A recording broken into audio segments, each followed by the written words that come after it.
Hello traders, FX Pip Collector here. Today is Tuesday, April 23rd, and this is my recap of the top viewed videos of the day.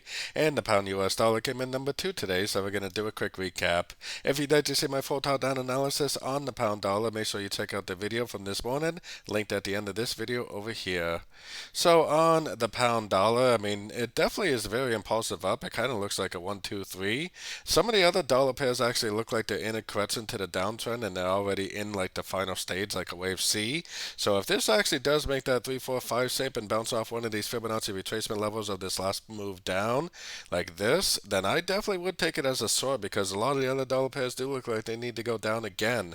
Now, if we don't get that Fibonacci bounce with the 3, 4, 5 shape and a break of structure, but instead it just keeps on making higher highs, higher lows, especially if you're trading on the shorter time frames, then I would actually just keep on looking for longs until we do get that 3, 4, 5 shape at a Fibonacci level. And if it doesn't come, just continue to look for longs and hold your long positions. It always could turn into a trend reversal. I still think it is likely that this is part of a wave 3 and part of a wave 4, and that it is going to go down for a wave 5, basically just like the euro dollar.